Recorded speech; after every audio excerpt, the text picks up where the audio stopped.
पवित्र करें, थोड़ा थोड़ा आगे भी सरक जाएं। हरि ओम हरि ओम हरि ओम हरि ओम हरि ओम हरि ओम हरि ओम हरि ओम। चलो भोले बाबा के द्वारे सब दुख कटेंगे हमारे। चलो भोले बाबा के द्वारे सब दुख कटेंगे। भोले बाबा भोले बाबा भोले बाबा भोले बाबा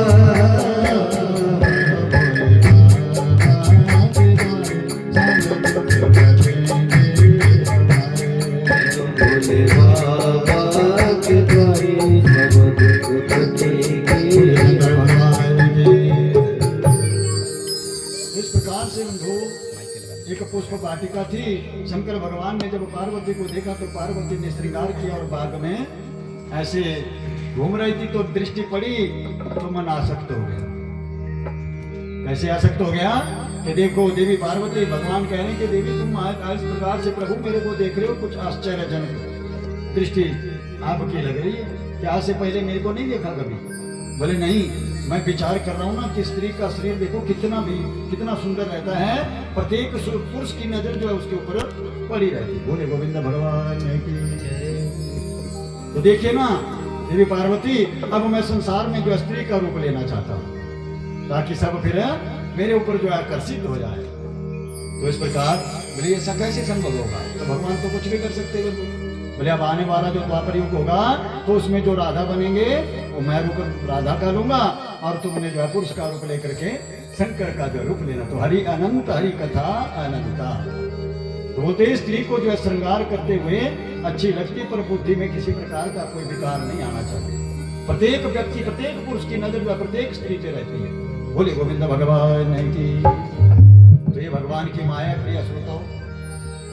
तो इस प्रकार देव ऋषि नाथ को भी वो माया में स्त्री को जब देखा, संत तुलसीदास जी भी बड़े भारी स्त्री में आसक्त थे। अस्ति चर्म मम देहता में जैसी प्रीति ऐसी होती प्रभु राम में होती न तो भगवती।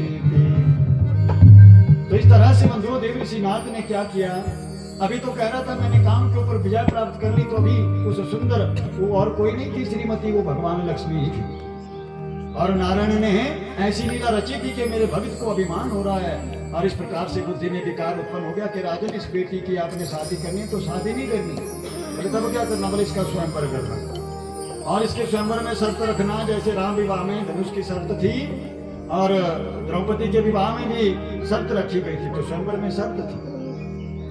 और नग्न जीती के विवाह में भी शर्त थी। तो इस प्रकार से बोले कैसी शर्त रखनी होगी महाराज? बोले जो इसका पति जो होगा ना, कोई भी माता पिता ब्राह्मण से अपने बेटे बच्चों का उंगली जी पे दिखा देते हैं। राजा शीलनिधि ने भी अपनी कन्या की, बोले देखो तो बताओ कैसा वर मिलने वाला? बोले इसका जो वरपति होगा वो हरी की तरह जो है डील दौड़ वाला, वैसा ही उसका सुंदर से जो श्री विग्रह होगा। तो जैसा जो व्यक्ति वो स्वयंवर में आएगा तो अपनी बेटी को बोलना कि उसके गले में जो है उसको वरमाला डाल। और स्वयं जाकर के भागता हुआ नारद कहाँ पहुंच गया? ब्रह्मलोक में। और इतने कामातुर भगवान बड़े छलिए जो हंस रहे हैं कि मेरा भक्त जो अभी कह रहा था कि मैंने काम के ऊपर विजय प्राप्त कर ली और अभी मन जो है चंचल बन करके मेरे से काम के पीछे पत्नी विवाह करने के लिए जो है मेरा रूप लेने के लिए आ रहा है। भगवान से कुछ नहीं छिपता है। वो यहाँ पर भी जितने जो भी भक्त बैठे हैं वो एक एक अंदर की धड़कन को सबको जानते हैं कि कौन बेटी कौन किस भाव को लेकर के दरबार में आए। कोई बोले गुरु जी शाम को आऊंगी, मैंने ठीक है भाई। कोई मनोरंजन करने आता है, कोई कथा सुनने आता है। संसार में जब भी कथा हो भाव से श्रद्धा से जाओ। और आज कलयुग की कथा सुनने की नहीं होती बल्कि आचरण करने की होती। 3 घंटे जो पूजा आप जहाँ कहीं बैठते हैं 1 से 4 2 से 5 तो उतने समय श्रवण भक्ति हो रही है। इस पूजा में बैठे हैं आप कौन सी भक्ति कर रहे हैं? इसमें श्रवण भक्ति। तो इस प्रकार से ध्यान से गुरु के मंत्र वचनों को सुनना है। कई बार जब रास्ता ना मिले तो महापुरुषों के वचन सुने होते हैं, हमारे को एकदम से याद आ जाती है और हम अपने यथेष्ट स्थान में पहुंच जाते हैं। बोले शंकर भगवान की डमरू वाले बाबा। बाहर की तरफ कोई नहीं देखेगा ना। जब कथा में बैठ गए तो ध्यान न देने से इस भक्ति का कोई फल नहीं मिलने वाला है। जब घर से सबका संकल्प है, चलो चलो जल्दी तैयारी करो, सुरेश जी के घर में हो रही है ना, चलो पंडित जी बैठ जाते हैं टाइम से, और यहाँ बैठ करके आप इधर उधर देखेंगे तो दोष मेरे को ना पड़े, तो इसलिए मैं आपको कटाक्ष करता हूँ कि इधर उधर नहीं देखना, इसलिए कि मतलब मैं बड़ा सुंदर नहीं हूँ कि मेरी इधर को देखे, मतलब ध्यान भगवान जी का रखें और कथा करण कुटों को खुला रखते हुए। हाँ, क्योंकि नेगेटिव पॉजिटिव तारे होती है ना हमारे, तभी बल्ब चलता है, अगर नेगेटिव पॉजिटिव इधर उधर रहेगी तो फिर बिजली नहीं चल, ज्ञान रूपी बल्ब तभी जगेगा जब आपका ध्यान और जो समय दिया है वो भी सार्थक हो जाएगा। तो बोलिए शंकर भगवान की, डमरू वाले बाबा तेरी लीला है, शंकर भोले बाबा तेरी लीला है, लीला है नारी तेरी महिमा है प्यारी, लीला है नारी तेरी महिमा है प्यारी, शंकर भोले बाबा तेरी लीला है प्यारी, शंकर भोले बाबा तेरी लीला है प्यारी।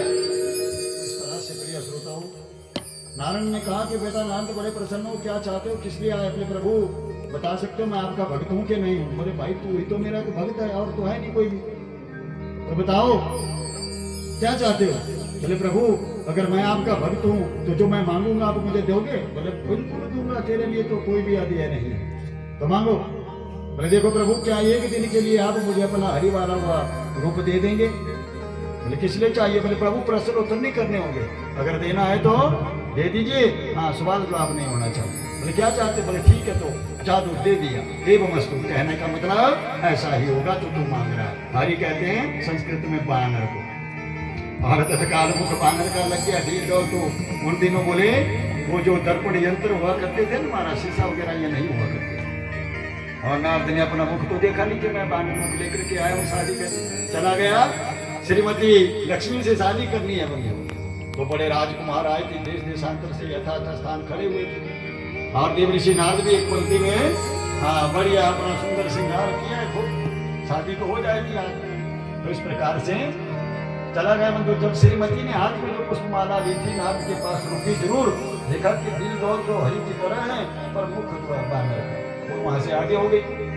नारद चकित हो जाते कि इसने तो वरमाला मेरे ही गले में डालने की इतनी आगे कैसे चली गई। वो ना हो इतने व्याकुल हो गए बंधु, देखिए ब्रह्मचारी होकर के शंकर भगवान से रहा नहीं गया, अपने दो गणों को भेज दिया कि जाओ नारद जैसे ब्रह्मचारी को सावधान करना चाहिए कि देखिए नारद जी आपके जैसे ब्रह्मचारी को इस प्रकार काम स्त्री के पीछे काम वासना में व्याकुल नहीं होना चाहिए। अगर ऐसा भी है तो पहले अपनी शक्ल तो देखो, बताओ उसे कि बानर मुख लेकर के तुम शादी करना चाहते हो, ऐसे रूप में कौन शादी करेगा। बोले शंकर भगवान ने की। अब जैसे ही दूसरी पंक्ति में खड़े हो गए देव ऋषि नारद, श्रीमती वहां से आई और दोबारा नारद के पास अब आंखें बंद कर चुका है कि अब गर्दन आगे किया कि अब तो 100% ये मेरे ही गले में वरमाला डालेगा। लेकिन श्रीमती क्या सोच रही है कि ये दुष्ट बानर सोच रहा है कि ये मेरे को देखा नहीं, और दूसरी लाइन में तो दोबारा जब भाग करके जो पहली लाइन में खड़ा था फिर दूसरी लाइन में आकर के खड़ा हो जाता है। तो बोले शंकर भगवान की। तो इस प्रकार उसी सभा में बंधु जब उसने वरमाला नारद के गले में नहीं डाली, दूसरी लाइन में जाने लगी, तो भगवान नारायण ने अपना शरीर विग्रह बदल करके आए और वहां पर जाकर के श्रीमती ने वरमाला नारायण भगवान के गले में डाल दी। बोले शंकर भगवान की जय। अब बंधु भगवान नारायण तो चले गए और उतने में देख लिया नारद ने कि अच्छा चलिए तूने मेरे साथ कभी जीवन में एक स्त्री से प्रेम हो उसको भी चोरी करके ले गई, कोई नहीं मैं देखता हूँ तेरे को। उतने में आ गए शिवगणों ने कहा कि देखिए देव ऋषि नारद पहले शक्ल तो देखिए आईने में, आप शादी करने आए हुए। बोले क्या हुआ मेरी शक्ल को। बोले ब्रह्मचारी को ऐसे व्याकुल नहीं होना चाहिए, जाओ मैं आपको ब्रह्मचारी के शादी नहीं कर सकते। प्रभु राम ने एक स्त्री से संबंध रखने वाला व्यक्ति जो है संसार में ब्रह्मचारी ही माना जाता है। तो इसलिए जाओ मैं आपको शाप देता हूं, आप मेरे से जलसी कर रहे हैं, आप जो है क्या होगा, क्या बनेंगे, आप राक्षस योनि में आपका जो जन्म हो जाएगा। बोले शंकर भगवान की भगवान की माया थी बंधु। और उसी वेग में गए, आगे देखा तालाब चश्मा था, और उस तालाब में अपनी परछाई को देखा कि वो ये तो बेचारे सच थे, मैंने क्रोध में आकर के इनको अब साप तो मिथ्या नहीं होगा, वो तो सत्य होगा। और देखा कि अच्छा उस छलिए ने मेरे को बानर का मुख लगा दिया और स्वयं मेरी पत्नी को ले गया, भागते हुआ पहुंचा बैकुंठ में और क्रोध में, अरे विष्णु छलिए तू बच्चा ही छलिया, तू बड़ा निर्दयी, तूने तुलसी वृंदा का भी पतिव्रत धर्म नष्ट कर दिया और कभी भविष्य में मुझे एक स्त्री से प्रेम हो उसे भी तू भगा करके लेगा अपनी भक्ति की। और इस प्रकार से क्रोध में आए और इस प्रकार से, जाओ विष्णु मैं आपको यह छाप देता हूं कि आपको मृत्यु लोक में मनुष्य देह में जो जन्म लेना पड़ेगा और जैसे आपका विवाह भी होगा और आपके विवाह उपरांत विवाह स्थिति बनेगी अभी मतलब उतने में क्या होगा, जिस पत्नी के पीछे मैं पागल हो रहा हूँ तेरी पत्नी भी कोई चोरी करके जो दे जाएगा। और तो इस प्रकार ये बानर का मुख मुझे लगाया, ये बानर तेरे जो है सहायक बनेंगे, तब जाकर के तेरी लक्ष्मी तेरे को क्षमा करना माता, मेरे भक्त मेरे प्रभु ने मेरे साथ अच्छा नहीं किया। और इस प्रकार से साप दे दिया बंधु। जब साप देता है तो भगवान नारायण में हंस रहे थे मुस्कुराते हुए, साप सिर उधारे थे क्योंकि होना हो करके रहता था, वो तो होना ही था बंधु। मृत्यु लोक में भगवान का जन्म होना था, कई जन्मों से पड़ी हुई बेचारी नीच कुल में इंतजार में मेरे राम प्रभु आएंगे, ठीक है ना। हमारा पृथ्वी को तो एक कारण थोड़ी है, पृथ्वी को भी वचन देते हैं भगवान, जब जब भी अत्याचार पाप कर्म बढ़ता है, यदा यदा ये धर्म से समय रहते मैं तुम्हारा उद्धार करने के लिए उतरूंगा। तो इस प्रकार माता लक्ष्मी को इस प्रकार से मतलब यही कारण बना कि जब भगवान ने पूछा कि बताओ भाई मैंने तेरी पत्नी से विवाह कहाँ किया, बोले यहाँ मृत्यु लोक में, चलिए मेरे साथ मैं बताता हूँ, सिंह राजा की नगरी। तो नगरी देखने जब गए तो क्या देखते ना वहां पर कोई नगरी थी, बोले यही थी, तालाब था। बोले देवऋषि नारद जी आपकी भ्रांति है। बोले प्रभु अब मैंने जो साप दे दिया अब क्या होगा। बोले साप से तूने जितनी तपस्या करी थी सारा प्रभाव मिट्टी में खत्म हो गया। अब तुम ऐसा करो कि भगवान भोलेनाथ के जो भारतवर्ष में परिक्रमा करो 4 बार, 12 ज्योतिर्लिंग का भ्रमण करते हुए तब तुम जाकर के फिर ब्रह्म सभा में पहुंचोगे, तब थोड़ी सी शक्ति अर्जित हो जाएगी। तो देवऋषि नारद इस प्रकार से नारायण की प्रेरणा से अब दोबारा अपने प्रभाव को बढ़ाने के लिए आज जो सुख है मैंने बताया प्रारंभ किया वो अच्छा कर्म था, अच्छी विद्या, अच्छा संसार, अच्छा परिवार मिला। अगर इसको सदैव ऐसा रखना है तो जीवन में पुण्य जहाँ कहीं भी मिले वहां पर अर्जित करते रहो। दो चार ऐसे भक्त हैं बेचारी, भक्त क्या मैं यहाँ पर देख करके यहाँ का जो व्यवहार है तो बड़ा प्रसन्न हुआ बंधु। यजमान आराम से पूजा पाठ में बैठे हैं और रसोई घर में 4-5 जितने और भी बच्चे नए नए आगे वाले छोटे छोटे पर कुर्सी गिरा रहे थे, बोला सावधानी से जैसे हम पढ़े रखते हैं व्यवहार तो संसार में सब कुछ चाहे खत्म हो जाए पर संसार में व्यवहार नहीं छोड़ना चाहिए। एक दूसरे के सुख दुख में समय निकाल करके जाइए बंधु, वो भी हमारे सुख दुख में आएंगे तो इस प्रकार परिवार का सारा वर्गन निकल जाता है और बड़े से बड़ा यज्ञ भी बिना किसी परेशानी के लिए हुए पूर्ण हो जाता है। एक दिन क्या होगा, हमारा संसार परिवार में व्यवहार नहीं होगा तो एक दिन जब मरेंगे तो फिर काटने वाले लकड़ी वाले भी दिहाड़ीदार करने पड़ेंगे। तो इस प्रकार से बोले शंकर भगवान ने की। तो देवऋषि नाथ की आपने ये कथा सुनी, फिर जाकर के बोले जय राम में 5 ज्ञान इंद्रियों कर्म इंद्रियों से लेकर एक मन, बोले मुर्गी हुई के अंडा तो वही परमात्मा थे पहले बंदो जिसने अंडा 24 तत्व मतलब हमारे तुम्हारे शरीर का भी निर्माण करने वाले वही विधाता है। ये सारा 24 पदार्थ से बना दिया। जब कोई कार्य नहीं हो रहा था तो आत्मा रूप परमात्मा हमारे हृदय में आ गए। जैसे हम कहते हैं गॉड, गॉड मीन्स क्या होता है बेटा, भगवान मेरे को भी पता है, G for O for D definition of God. बोले शंकर भगवान की। बच्चों को अंग्रेजी स्कूल में पढ़ाओ, पर जब हम भी पढ़ते थे हमारे को भी भगवान के बारे में समझाया। बाद में जब बड़ी पढ़ाई करने लगे तब पता चला कि गॉड का मतलब हमारा शरीर जो है भगवान की गाड़ी, बताया ना आपको। सच्चिदानंद रूपा उत्पत्ति करने वाले, सृजन करने वाले, बाद में संहार करने वाले, उसका मतलब उसे कहते हैं भगवान, गॉड। गॉड का मतलब जगनीय शक्ति भी। तो जो अंड था बंधु हमारे तुम्हारे आत्मा रूपी आए तभी जाकर के सारा कार्य, वो अंड भी फट गया। कई हजार वर्ष तक तो अंड हुआ जल में पड़ा रहा, कोई विकृति नहीं हुई। फिर वही आत्मा परमात्मा महादेव कहाँ सदा वसंतम हृदयारविंदे।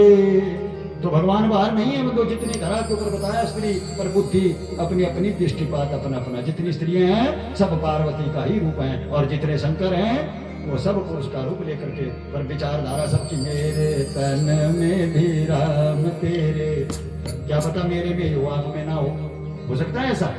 पर चेहरे हमारे कैसे हैं, आत्मा तो सब में वही है परमात्मा का बंधु अवतार लेकर के। जब तक है वो भोग रहा है बंधु, फिर डिस्ट्रॉय बाद में वही इस शरीर को नष्ट कर देगा। तो जी से जनरेट ऊपर से चलाने वाला है भगवान, बचाने वाला है भगवान। तो मारने वाला ही परमात्मा, हमारे को भेजने वाला ही परमात्मा। तभी पंडित जी ने चाहे सृष्टि को जिस प्रभु ने, वही चला रहे हैं हम कठपुतली है बंधु। जब चाहे जिस मर्जी को, हजारों की भीड़ में पड़े होंगे, पूरा परिवार होगा। ऐसे जैसे एक मछुआरा मछली पकड़ने के लिए क्या फेंकता है, कांटा फेंकता है, तत्काल जो हजारों से पार, वैसे ही हमारे को भी समय जब पूरा हो जाएगा ना हमारा, कांटा फेंकेंगे और परिवार में गिरा हुआ प्राणी परम धाम को जो है गमन हो जाता है। कोई भी बचाने वाला नहीं होता वहां पे। इसमें कितनी भी धन संपत्ति ऐश्वर्य संपत्ति क्यों ना हो, आएगा बुलावा तो जाना ही पड़ता है बंधु। फिर कोई बोले नारायण, जब अंत में जम पकड़ेंगे, हमें फुर्सत नहीं है। भगवान ऐसा नहीं पूछते कि भाई फलाना काम तेरा रह गया तब जाना ही पड़ेगा, सब कुछ निश्चित हो गया। तो इस तरह से सारा सृष्टि वर्णन सुना करके फिर परमात्मा ने इस तरह के ऊपर जो है वो अंड जो था स्वयं उसमें आविष्ट हुए, तो अंड फटने से ब्रह्मांड की उत्पत्ति हुई। ब्रह्मलोक से ऊपर जो है 7 लोक बसाए, सत्य। आज हमारे शास्त्री जी भी आए हैं, तो दर्शन शास्त्र दोबारा सुनाया जा रहा है। पीछे भी अच्छे सुयोग्य व्यक्ति बैठे हुए पढ़े लिखे हैं सभी। तो इस प्रकार बच्चों को, जिनको भी कई जगह जो है बड़ी बड़ी जब PhD करनी पड़ती है ना, बताया था, तो ऐसा विषय भी वहाँ पर अगर सुना होगा तो लिख पाएंगे, नहीं सुना होगा तो कैसे उत्तर लिख पाएंगे। तो ये कार्य बड़ी भारी काम की चीजें होती है। इसमें सांख्य वर्णन दर्शन का विशेष ध्यान रखना चाहिए। बोले शंकर भगवान की।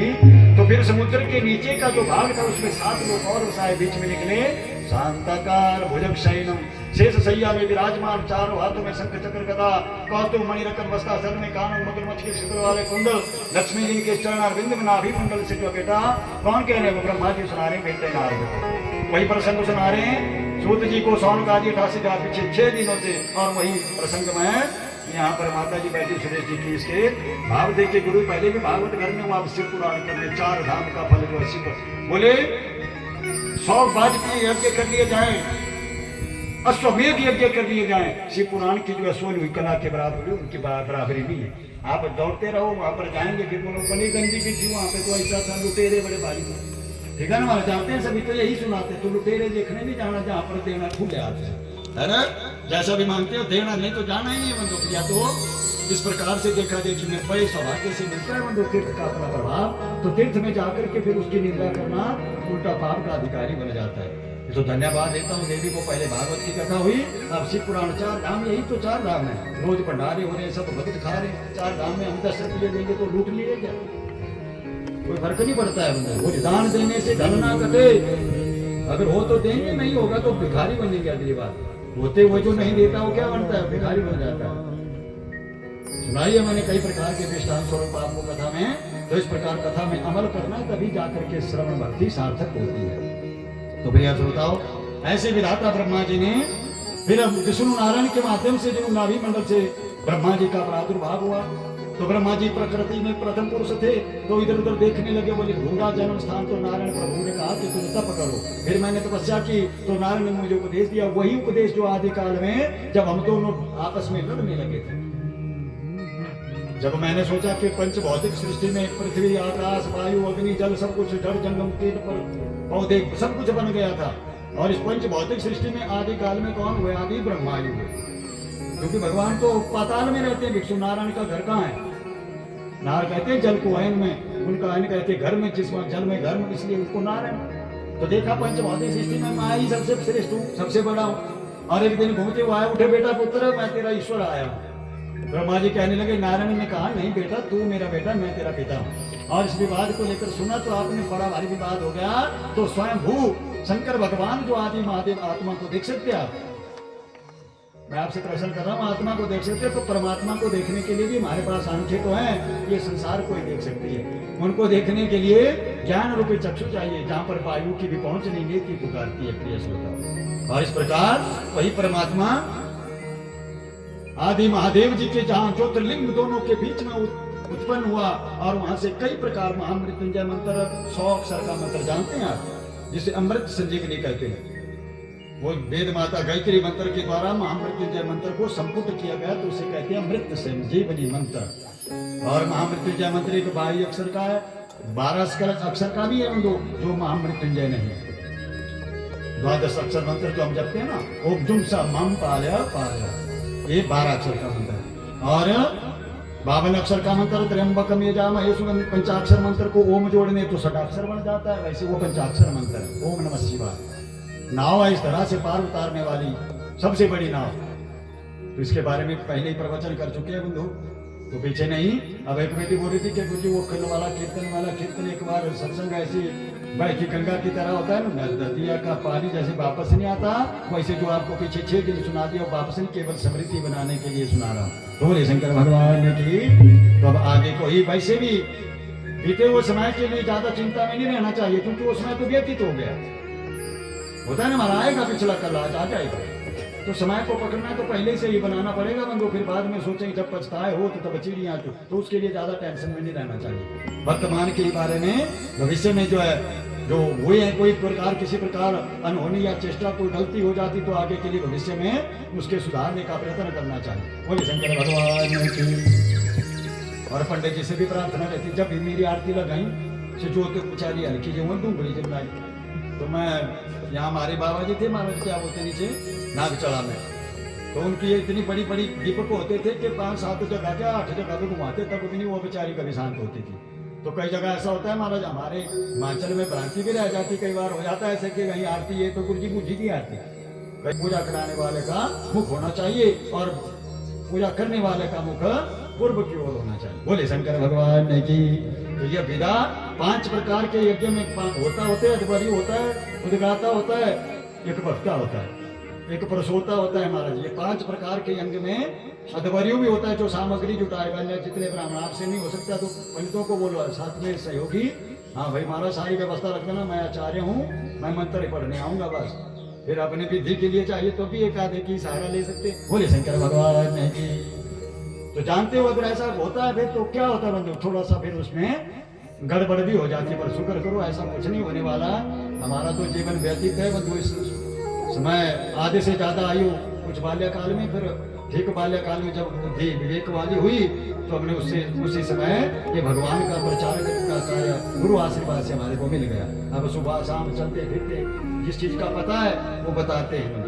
तभी बोलते हैं कि महाराज दक्षिणा देनी पड़ती है, अगर नहीं बोलेंगे ब्राह्मण तो क्या होगा हमारा, तो उस ब्राह्मण को लगेगा। यजमान को अवगत करना पंडित का काम है, क्वांटिटी कोई नहीं बताई है कि 5 रुपये 2 रुपये 2 10 रुपये 5 रुपये, अपनी श्रद्धा पत्र पुष्पम फलम तो है, श्रद्धा से जो बोले मेरे को अर्पित करता है मैं उस भक्त को वही फल प्रदान करता हूँ। तो बोले शंकर भगवान की।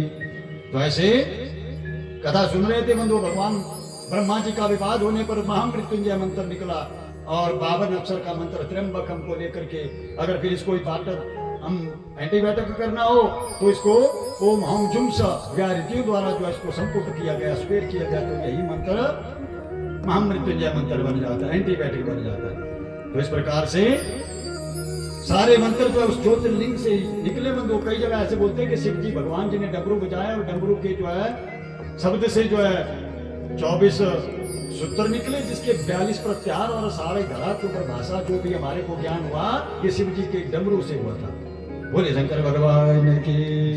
तो ऐसे बेटा फिर जाकर के जब दोनों लड़ रहे थे तो वहां पर हमने ऊपर नीचे जाने पर फिर भगवान शंकर जान गए कि हम बड़े नहीं हैं, बल्कि देखो उन शंकर भगवान जी ने कहा आदि महादेव जो सदा शिव है, नष्ट होने पर भी वही शेष बचते हैं।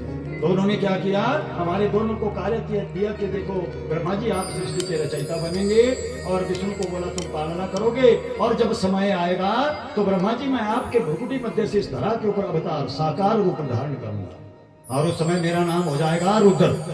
महादेव मेरे में स्वयं भू में और रुद्र में कोई भी भेद तो फिर संहार का कार्य पालना भगवान विष्णु करेंगे, सृष्टि ब्रह्मा जी आप रचेंगे और काटने का कार्य। बोलिए शंकर भगवान की। तो इस प्रकार ऐसा ऐसा समय व्यतीत हुआ। तब जब ब्रह्मा जी ने मुझे कहा तो फिर मैंने आदि काल में सबसे पहले मन के द्वारा सृष्टि की रचना कर दी। मन के द्वारा सृष्टि में सनक आदि कुमारों की रचना हुई, सनक सनातन सनक एवं सनत कुमार। और उन बच्चों ने कहा कि पिताजी ब्रह्मा हमें क्या करना है, बोले तुम जो है सृष्टि में इस सृष्टि को बढ़ाओ। तो उन बच्चों ने मना कर दी कि हम इस झंझट में नहीं फंसने वाले। कभी कभार वाले मनुष्य लोहे की संगल से छूट सकता है, स्त्री रूपी मोह माया रूपी बंधन से छूटना बड़ा भारी मुश्किल होता है। तो ब्रह्मा को क्रोध आ गया, शाप दे दिया तुम्हारी आयु बढ़ेगी, 5-5 वर्ष रहो। पिता की बात नहीं मानते, क्रोध धरा के ऊपर गिरा, वहां से एक छोटे से बालक को रुदन करता हुआ खड़ा हो गया।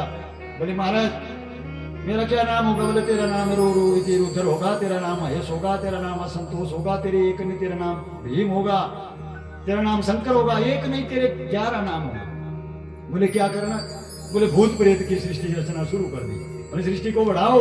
तो रुद्र भगवान ने भूत प्रेत की रचना की। बंधु ब्रह्मा को जब काटने दौड़े तो बोले मना रोक दिया महाराज, ऐसे भूत प्रेत की सृष्टि नहीं चाहिए। तो कहने का मतलब आज भी भूत प्रेत हैं, पर जहां स्थान डरावना रहता है वहां पर भूत। आज पब्लिक बहुत हो गई ना, हमारा दिया था दृष्टांत पीछे कल। तो इस प्रकार फिर तब भी सृष्टि नहीं बढ़ रही थी, तो फिर क्या किया बंधु? अपने ही नेत्रों से जाकर के मार्ची ऋषि को उत्पन्न किया ब्रह्मा जी ने। बेटा हृदय से भृगु ऋषि को जो है जन्म दिया। ये मानसिक सप्त ऋषि, हम आप सब किसकी संतान हैं? किसकी संतान है? हम आप सभी, हम आप सभी ऋषियों की संतान है। आपके पीछे जो गोत्र लगता है ना हमारा, तो उस वंश से हम आज चले हुए हैं, समझ गए? जैसे आपका क्या गोत्र है यहाँ पे, तो उसी ऋषि के हम भी संतान माने जाते। बोले शंकर भगवान की। तो हृदय से भृगु ऋषि को उत्पन्न किया, और सिर से जो मैंने अंगीरा ऋषि को, कान से जो पुला को, उदान से, इस प्रकार से पुलस्तस्य वशिष्ठ को, अपान ऋतु को वरुणों से, अत्रि को प्राण से रचा, और दक्ष महाराज जी को गोदी से उत्पन्न किया। अगर आपसे कोई पूछे कि महाराज दक्ष कैसे उत्पन्न हुआ, तो बताना कि ब्रह्मा जी ने उनको अपनी गोदी से उत्पन्न किया। दक्ष का मतलब समझते हैं? बेटा देता है मेरा उत्तर, बाकी तो कोई नहीं देता। दक्ष का मतलब क्या होता है बेटा हिंदी में? एक दिन इससे प्रश्न किए, माला हमारे पेट में भी होती है आग, 3 प्रकार की अग्नि के बता रहा था। तो दो तो बोला तो लकड़ी द्वारा आग जलाने पर हवन किया जाता है, एक तो अग्नि हो गई। दूसरी अग्नि हो गई कि 20 वर्ष तक बच्चों को ब्रह्मचर्य में रहना, अपने बल को जो है स्थिर रखना, ये भी एक प्रकार का अग्नि यज्ञ होता है। और तीसरा यज्ञ बताया योग अग्नि। जैसे संत महात्मा ब्राह्मण इत्यादि जो अभिष्य व्रत रखने पर बाद में सायंकालीन में भोजन करते तो अंदर भी जठर अग्नि, तो बेटा बोला कि अंदर होती है भूख वाली अग्नि। बोले शंकर भगवान नहीं की। तो इस प्रकार वो भी 3 प्रकार की यज्ञ। तो गोदी से नारद को उत्पन्न किया, मतलब छाया गर्दम ऋषि को उत्पन्न किया, तब जाकर के बेटा नारद में फिर कृतार्थ हुआ। इसके बाद भी वो तो मन के द्वारा सृष्टि रची गई, बढ़ नहीं रही थी। तो फिर मुझे नारायण ने बताया कि ऐसी सृष्टि नहीं बढ़ेगी। ब्रह्मा जी आप जो मैथुन द्वारा सृष्टि को अपने शरीर के मैंने 2 भाग किए, एक स्त्री और पुरुष का जोड़ा उत्पन्न हुआ, जिनके नाम हुए मनु महाराज और शत्रुपा। फिर उन्होंने कहा कि हमें क्या करना है पिताजी? बोले तुम धरा के ऊपर मृत सृष्टि कहाँ होती है? पृथ्वी के। भगवान शंकर के 5 कृत्य समझाए मैंने आपको, प्रिय श्रोता, पर मुझे नहीं लगता कि आपको याद रहे होंगे। 5 कार्य कौन कौन से हैं शंकर भगवान के? जरा हाथ उठा करके उत्तर दें। पहले 2 दिन की कथा में सुनाया था। तो सबसे पहले होती है सृष्टि, दूसरा स्थिति, तीसरा पालन, चौथा तिरोभाव, 5वां अनुग्रह। वो मेरे किसी भक्त के ऊपर होता है, बाकी सबको नहीं मिलता भगवान का अनुग्रह। बोले शंकर भगवान की। सृष्टि होती है पृथ्वी पे, पालना होती है जल में। जिस सृष्टि को बदलने का काम करती है हवा, वायु। वायु कुछ भी बदल सकती है प्रिय श्रोता। और संहार होता है अग्नि में। बोले शंकर भगवान की। तो इस प्रकार फिर मैंने क्या किया, अपने शरीर के 2 भाग। तो उस समय पृथ्वी कहाँ थी? रसातल में। बोले पिताजी हम सृष्टि तो करें, पर पृथ्वी तो है नहीं। तो भगवान विष्णु को छींक आई और उनके नासिका के अग्रभाग से जैसे 12 भगवान जी का अवतार हो गया, विष्णु नारायण ने अवतार लिया और धरा के ऊपर रसातल गई हुई पृथ्वी का उद्धार किया था प्रिय श्रोताओ। तो उस समय हिरण्याक्ष और हिरण्य कश्यप नाम से 2 राक्षस कश्यप अदिति के गर्भ से जो है उत्पन्न हुए थे। तो महात्मा थे, लेकिन बोले जो संध्या के समय में स्त्री संग करता है या पुत्र उत्पन्न करने की क्रिया में लग जाते हैं, तो बोले वो आ जाकर के संध्या समय में ऐसे स्त्री संग करने से जो है राक्षस बुद्धि वाले जो पुत्र उत्पन्न होते हैं। हिरण्याक्ष का जब बड़ा हुआ, साप था, उनको जय विजय नाम के ब्राह्मणों का साप भी कई प्रकार के कारण बताए।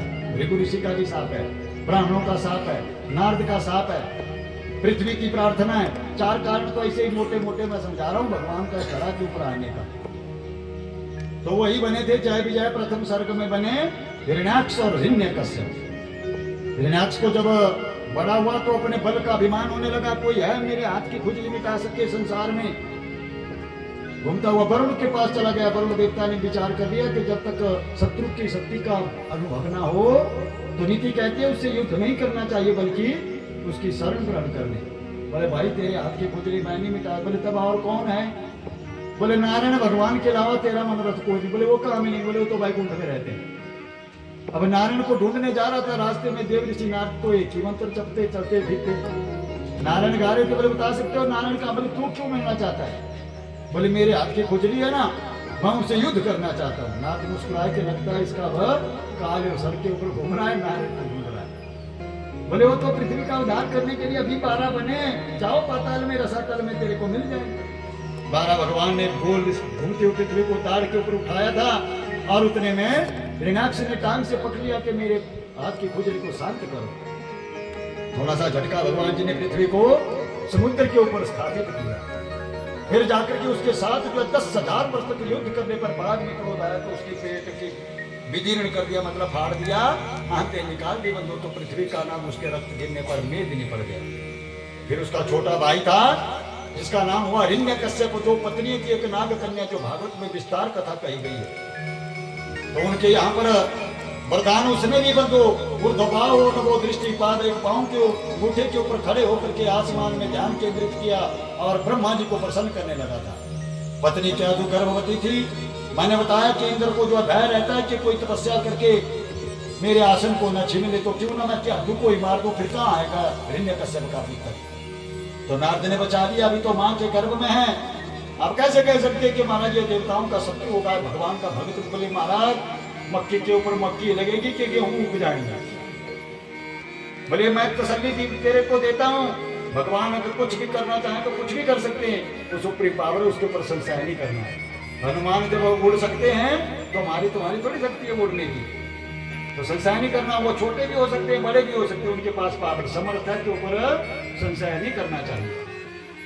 तो इस प्रकार से मैं तुझे तसल्ली देता हूं कि इसके आने वाले समय में इसके गर्भ से जो है भगवान का अनन्य भक्त जो जन्म लेगा। तो ऋषि आश्रम में क्या को रखा, वहां पर क्या ने गर्भवती होने पर तभी बताता हूं बंधु आपको भी, जहां कहीं भी कथा हो बेटी गर्भवती हो तो उन दिनों जो है समय निकाल करके कथा में जाना चाहिए। जैसे हमारे अंदर आते हैं ना रास्ते से भगवान का कान से, तो अंदर पड़ा हुआ बच्चा माँ के पेट में पलता है, खाता पीती जो उसको खिलाया जाता है बाहर निकाल के, तो जो माँ खाती है उसके शरीर से, बोलते हैं सभी पुराणों में लिखा, जब बच्चे छोटे हो तो जब भोजन करने लगे माँ, तो माँ की गोदी में पुत्र बच्चा होना चाहिए। बाहर जन्म लेने पर भी उसका पेट भर जाता है। और 12 वर्ष उम्र अवस्था तक जो है माँ जो भी चाहे बच्चे के ग्रह शांति के लिए उपवास रखे, व्रत रखे, उसके बाद जब बच्चा अपने करने योग्य हो जाता है तो फिर उसको ही करना पड़ेगा, फिर माता पिता की करने से कोई भी लाभ उसको नहीं मिलने वाला। तो इस प्रकार कुमार संज्ञा बताई जाती बंधु।